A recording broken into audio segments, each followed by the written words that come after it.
बहुत समय पहले की बात है। भारत के एक छोटे से गांव में मोहन नाम का एक गरीब लेकिन ईमानदार किसान रहता था। वह रोज मेहनत करता और जो मिलता उसी में संतोष करता। उसके पास न ही ज्यादा जमीन थी और न ही धन दौलत, पर वह दिल का अमीर था। एक दिन मोहन जंगल से लकड़ी काटकर घर की ओर लौट रहा था। तभी उसे रास्ते में पुरानी टूटी फूटी झोपड़ी दिखाई दी। झोपड़ी के अंदर अजीब सी चीज चमक रही थी। मोहन देखने के लिए अंदर गया। वहां उसे पुराना लेकिन चमकदार घड़ा दिखाई दिया। मैं एक जादुई घड़ा हूँ। तुम जो भी मुझे खाने को दोगे मैं उसे तुम्हें दुगना करके वापस लौटा दूंगा। मोहन पहले तो डर गया, लेकिन फिर उसने हिम्मत करके थोड़ा सा चावल घड़े में डाल दिया। कुछ ही पलों में घड़े में से दोगुने चावल निकल आए।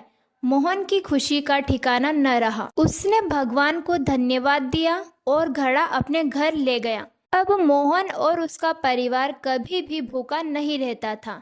वह जरूरत पड़ने पर ही घड़े का इस्तेमाल करते थे। अगर गांव में कोई भूखा रहता तो मोहन उसकी मदद भी करता था। गांव में चारों तरफ मोहन की ईमानदारी की तारीफ होने लगी। लेकिन उसी गांव में एक शंकर नाम का लालची सेठ भी रहता था।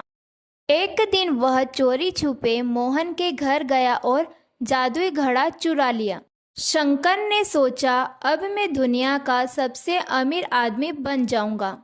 उसने घड़े में ढेर सारा सोना, अनाज और मिठाइयाँ डालना शुरू कर दी।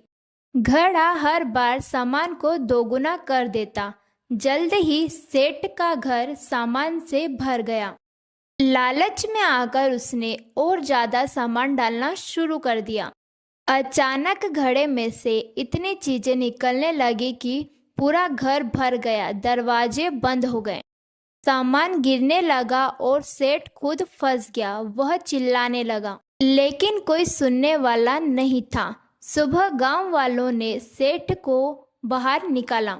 उसे अपनी गलती का एहसास हुआ। वह शर्मिंदा होकर मोहन के पास गया और घड़ा वापस कर दिया। मोहन ने घड़ा वापस जंगल के उसी झोपड़ी में रख दिया और कहा कि यह घड़ा समझदार और संतुष्ट लोगों के लिए है। इस कहानी से हमें यह शिक्षा मिलती है कि बच्चों, लालच हमेशा हमें गलत रास्ते पर ले जाता है। संतोष में ही सच्चा सुख है।